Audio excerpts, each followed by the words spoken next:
Train one, o quê? More champions mechanic. Oh, não, tricks, não. Isso aqui do Zed eu não sabia, mano. Did you know that on Zed, you can actually throw both shurikens at the same time from the location of your W shadow? You first need to charge up the glitch by using your W, Q, and W, which you can do for no cost anytime by walking out of base. Now the combo is prepped and ready to use. In quick succession, press W, W, Q. If you do it quick enough, both shurikens will come out of where your W was cast, allowing you to hit your opponent with both of your Qs from super far away, dealing double damage. On Akali, after hitting an ability, you normally have to walk out of range of the circle in order to trigger your passive, before walking back into range to auto-attack while the passive is active. But if you begin an auto-attack and then flash outside of the circle, with the right timing, you will trigger the passive by leaving the circle, and then immediately activate it with an auto-attack from really far away, instantly triggering the passive with a Bluetooth auto. Isso aqui é coisa de nerd. And while playing Jhin, you will automatically reload after a few seconds of not shooting. Eu não sei se tem legenda.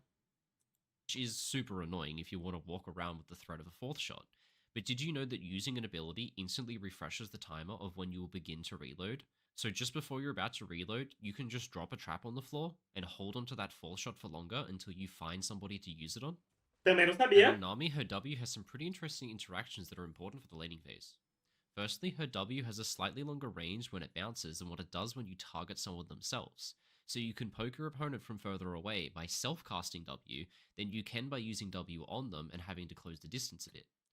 Também, bom, nunca joguei de Nami, então obviamente eu não sei, né? Não há dúvidas que eu não sei. Secondly, when using targeted spells on an enemy champion, like Nami W, you will taunt nearby enemy minions to attack you. But if you self-cast Nami W and it bounces to an enemy and damages them, it won't taunt the minions. Isso aqui é big? Isso aqui é big? Isso aqui é big, tá? Because you didn't cast a spell on them, which allows you to poke enemies inside stacked up minion waves without actually pulling creep aggro. Now these are just a couple of the many insane champion mechanics that you guys taught me in the comments on my last YouTube video of the same subject. Until reading these comments you guys left, I knew almost none of these mechanics. It truly takes an army of one tricks in order to figure out everything that I've got to show you in this video. So that makes this video the result of what happens when over 100,000 people come together, leave comments, and share all of the most obscure and previously unknown mechanics and combos for their favorite champions. And I can confidently say that you're not going to know the vast majority of what comes up in this video, because before making this video, not even I did. My name's Rogue and I played League of Legends professionally for 7 years. Now I'm a full-time content creator and coach for all ranks Iron through to Challenger. So if you want more information of what a coaching session with me will look like, you can find more information by following the link in the video description below.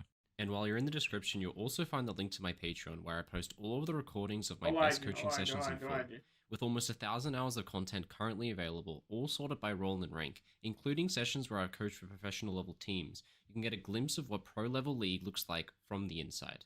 That's why whatever you're looking for, you'll easily be able to find something that's going to help you improve, no matter your rank. Forward somewhere, and then cast your E at the very last second, just before you get pulled back. Your E will get cast from the location you got pulled back to, but it will still have the range that you would have had when you casted your R to go forward, which allows you to throw some super long range bubbles. The bubble can be made even longer and the trick more consistent though by using your protobell just at the end of your R in order to extend its. Aí que eu tô curioso agora.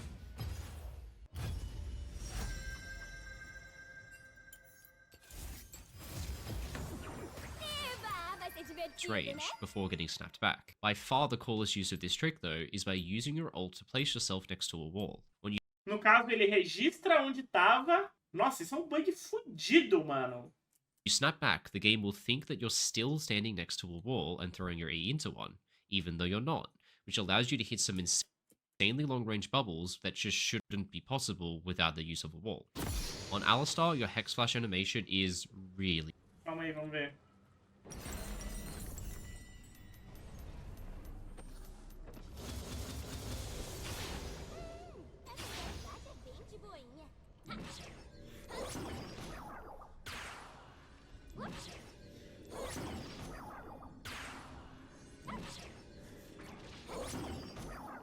Bem-vindo a Summoner's Rift. Quê?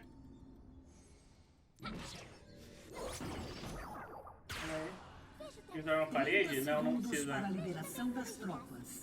Calma,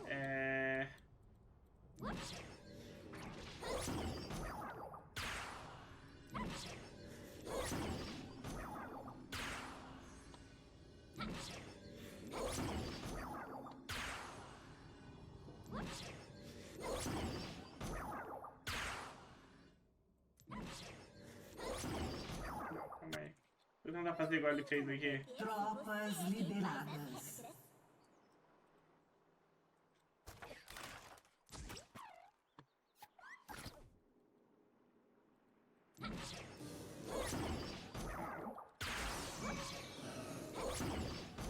Caralho, difícil, mano.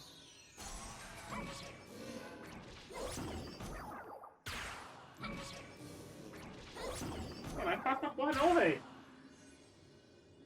Que gasta flash, cara? Pelo amor de Deus, mano.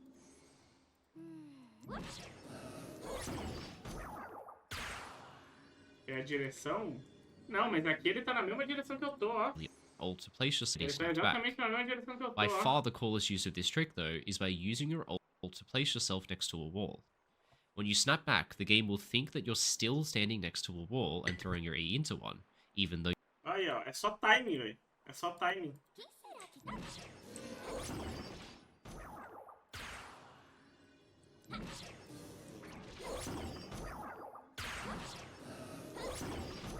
É difícil mesmo, velho.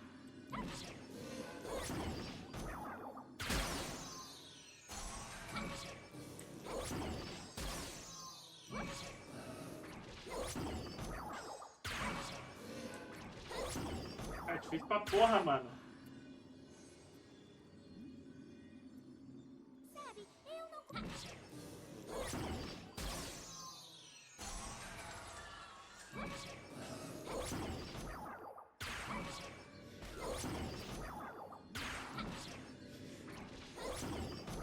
É difícil aqui, mano.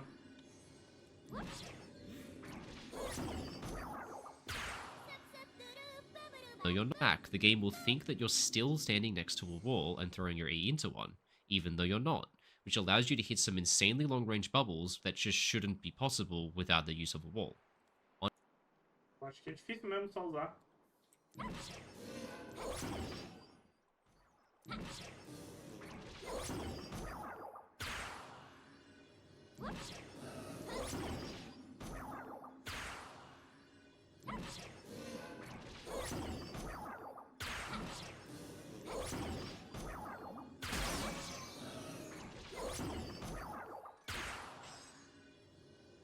Não é fácil usar isso aqui não, velho.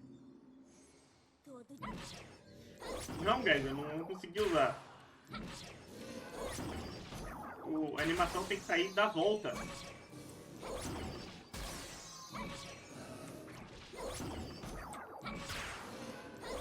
Aí, ó. Tem que ser... É tipo isso aqui.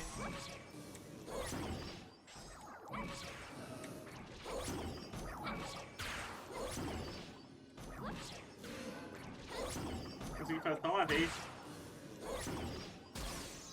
Tá louco, isso aqui não é reliable, velho. Isso aqui não é reliable. Isso aqui não é reliable, não. It's still using your ult to place yourself next to a wall. By far the coolest use of this trick, though, is by using your ult to place yourself next to a wall. Não vale a When you pena. snap back, the game will think that you're still standing next to a wall and throwing your E into one, even though you're not, which allows you to hit some insanely long-range bubbles that just shouldn't be possible without the use of a wall. On Alistar, your Hex Flash animation is really obvious, but you can disguise the animation by using your passive. After 7 nearby minions have died, Alistar will roar, healing himself and teammates.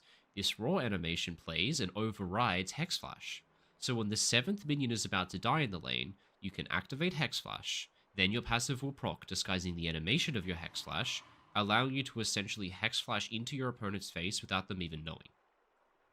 On Ekko, his W is... Caralho! Que da hora, mano. Isso aqui num bush que... Isso aqui num bush que tem wide... Dá pra confundir uma rapaziada bem.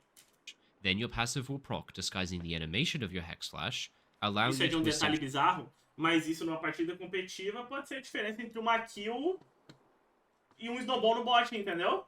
Hex Flash into your opponent's face without them even knowing. On Ekko, his W is pretty simple as a mechanic. You place it on the ground, you walk into it, it detonates, giving him a shield and stunning enemies inside. The secret tech here, though, is that you don't actually have to stand in the W yourself in order to proc it. If the path of your clone goes through your W, and you activate your ultimate, your W will detonate, even if you yourself haven't walked into it, because technically you ulted through it. Another awesome thing to note on Ekko is that Proto Belt is an auto attack reset, which is incredibly important on Ekko as it allows him to much more quickly get the 3 hits required to proc his passive and get the bonus damage from it. Now the last time I made this type of video I showed you my favourite Lee Sin combo. Well, I changed my mind. I have a new favourite Lee combo now. Normally when you fly through the air using your Q, you can't cast your E or your R. But if you use your W to a teammate, and then activate your Q while mid-air before your W connects, for some reason, you gain the ability to use spells while flying through the air with your Q again, allowing you to do the most insane drive-by insect kick that you have ever seen the air with your Q again. Allowing you to do the most insane drive-by insect kick that you have ever seen. Just look at this combo. Isn't it glorious? Another tip that I gave you from last video is that on Taliyah, you don't have to wait to dismount your ultimate to cast spells. You can use them while on the wall. But did you know that if you ult directly at an enemy, the ultimate hitting that enemy will displace them? If you combine this with the previous tip of casting your E while riding your ultimate, you can actually knock somebody with your ultimate into your E while you are riding on it, which stuns the enemy and sets you up perfectly for a follow-up flip with W on that displacement. And that displacement works for Yasuo ult as well. What's annoying about Taliyah's ultimate though, is that whenever you're in combat, you lose the ability to activate it for a few seconds. But this lockout doesn't trigger unless you've actually skilled the ability, which means you shouldn't put a point into it when you get level 6. Instead, you can skill your ultimate mid-fight and just use it to get away. Or if you have a Yasuo on your team... Aqui estamos falando dos verdadeiros monos dos monos dos monos, velho. Tu tem que ser um mono. Igual quando começaram o negócio de não upar ult do Ekko pros caras não saberem onde tá o clone. Tu tem que estar querendo muito essa vitória pra fazer isso. Well, it can work in a pinch. Fizeram na LPL? É, os caras queriam muita vitória na LPL, né? For a tip that works as a bit of a multi-tool for a few champions. Many channeled abilities in the game can be cancelled early by just pressing recall. Most notably, this can be used by Pyke and Twitch with their stealth, and Poppy when casting her ultimate. On Pyke especially, I find this one to be useful, as when you sneak into a lane bush with your W, you can just cancel the W so your opponents don't get notified that you're nearby when they walk up. Isso é bom. Bursting spell shields suck, especially on Sion, since they'll block your ultimate when you crash into an enemy, but Sion mains have the tech to get around this. Sion can use his W while in his ultimate, so if you ult towards an enemy and pop your W shield just before you hit your target, your W will hit them breaking the spell shield before your ultimate hits, meaning that you get the knockup. Now for an Illaoi mechanic that kind of just breaks the game. On Illaoi, when you cast your Q, it uses mana, but not instantly. Her Q doesn't actually take the mana away from you until after the spell finishes casting, which means if you only have enough mana to cast one spell, you can use Illaoi's Q, then quickly cast W before the Q completes. You'll have enough mana to cast your W since your Q hasn't taken mana away from you yet, and since your Q has already started, it'll finish as well. This effectively allows you to consume more mana than what you actually have. Cast 2 spells when you should only have enough mana to afford to cast 1. I would be shocked if there aren't more champions in the game where this is possible. I can't think of any, but if you know of any, please let me know in the comments. I'm so curious to find out. In my last video, I explained that on Fiora, her passive has 2 possible sides that it can spawn on that it alternates between. One side being down and to the left, and the other side being up or to the right. To expand upon this further, the first vital of the game will always spawn on either the left or the bottom side of your opponent. If you're playing on blue team on the left side of the map, this is great. But if you're playing on red team, this is a little bit suboptimal because it's spawning on the wrong side of your lane opponent when you get to lane. So Fiora one tricks, when playing on red team, will try to scout for their opponent level 1 in order to get into range for a vital to spawn, which will spawn on the left or bottom side of the opponent.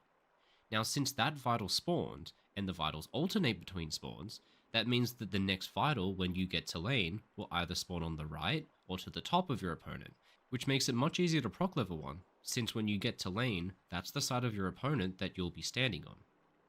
On Elise, your spider form Q works as a gap closer, making you jump slightly forward towards your target. The secret tech is that if you Q a creep and quickly cast smite on the creep before your Q connects, it works as a gap closer, but your Q doesn't go on cooldown because the minion died to your smite before your Q could hit, which just allows you to close the distance to a fleeing target by Qing to a minion. On Swain, you can cast your Q while dead. Well, at least it looks like that anyway. You have to cast it before you die, of course, but the cast time is long and it doesn't get interrupted by death like a lot of other abilities for some reason. So it does look pretty funny when a dead body fights back and avenges itself. Now for everyone's favorite champion, Não, a Yumi gente pula, or aqui a gente Well, pula. that's gained some popularity is that on Gangplank you can store Sheen procs in your barrels. Placing a barrel procs your Sheen. If you auto attack a barrel with Sheen up, and without detonating it, it will actually store the damage of Sheen in that barrel. Now when you detonate placing a barrel actually stores your Sheen. Is that on Gangplank you can store Sheen procs in your barrels. Placing a barrel procs your Sheen. If you auto attack a barrel with Sheen up, and without detonating it, it will actually store the damage of Sheen in that barrel. Now when you detonate the barrel, it will add the Sheen damage on top, even if you didn't have Sheen when you detonated it. Using this, you can spawn a barrel and auto-attack it to store the Sheen proc. Then a few seconds later, when Sheen is back up, you can take a trade, where you Q your opponent to proc Sheen on them, while also auto-attacking the barrel without Sheen, but proccing the old Sheen proc that you stored, giving you 2 Sheen procs in one instant trade. Next up on Pantheon, when using your Empower W, you will do 3 auto attacks afterwards, which gives you 3 out of 5 stacks for your passive. But did you know that if you time an auto attack perfectly before you use your W, the auto attack will finish after your W, giving you an additional stack of your passive after W, leaving you with 4 out of 5 stacks instead of 3. This works in a very similar way to the Akali trick we saw earlier in the video, where the auto attack damage is applied slightly later than you would expect. Either way, this trick is actually incredibly consistent to do with some practice, and it's incredibly useful to do, as with your Q, you can instantly get 5 stacks of your passive, allowing you to jump in and instantly empower yourself with 5 stacks again, so that you get your E up with no downtime. Now let's finish this one off with a mechanic that I am almost certain you would be hearing for the first time. On Camille, you can insect kick people into your team by using your E combined with your W. Essentially, if you cast your W with perfect timing right as you make contact with an enemy using your E will push the enemy a massive distance in the direction you casted your W towards. I've tried a few times, this is the best I could do with it, which is already pretty good, but I'm not a Camille one trick. But in this clip I got sent to me, this guy can do some pretty insane stuff with this combo. Just look at him. Now if you didn't know this trick, I'd say you probably owe me a sub right about now. So head on down below the video and remember to subscribe. I'm going to have way more stuff that'll blow your mind in future videos, just like I did in this one. So thank you so much for watching, guys. Have a great day. Cara, esse aí da Camille eu não vou nem tentar, tá? De verdade.